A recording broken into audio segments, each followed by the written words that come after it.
ওই সময় পর্যন্ত মদিনায় কোনো মসজিদ ছিল না, যে জায়গা সুযোগ পাওয়া যেত নামাজ আদায় করা হতো। এরপর ওই জায়গাটুকু খরিদ করা হলো যেখানে হুজুর সাল্লাল্লাহু আলাইহি সাল্লামের উষ্ট্রি বসেছিল। ওই জায়গা মসজিদে নববী নির্মাণ করা হলো, যার দেয়াল কাঁচা ইট, থাম খেজুর গাছের তৈরি কাঠের এবং ছাদ খেজুর গাছের ডাল দিয়ে তৈরি করা হয়েছিল। কিবলার মুখ বাইতুল মুকাদ্দাসের দিকে রাখা হলো, যা ওই সময় পর্যন্ত মুসলমানের কিবলা ছিল।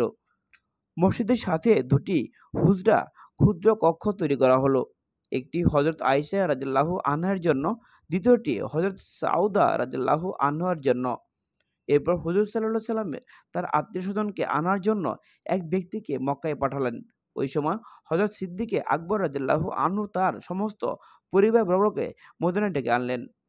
উম্মুল মুমিনিন হজরত সাউদা রাদিয়াল্লাহু আনহা এবং দুই সাহাবজাদি হজরত ফাতিমা রাদিয়াল্লাহু আনহা ও উম্মে কুলসুম রাদিয়াল্লাহু আনহা মদিনা চলে এলেন। তৃতীয় সাহেবজাদি হজরত জয়নাব রাদিয়াল্লাহু আনহাকে তার স্বামী আবুল আস, তিনি তখন পর্যন্ত ইসলাম গ্রহণ করেননি, আসতে দেয়নি। এদিকে সিদ্দিকে আকবর রাদিয়াল্লাহু আনহু এর পুত্র হজরত আবদুল্লাহ স্বীয় মাতা এবং দুবোন হজরত আয়েশা রাদিয়াল্লাহু আনহা ও হজরত আসমা রাদিয়াল্লাহু আনহাকে সাথে নিয়ে মদিনায় পৌঁছলেন।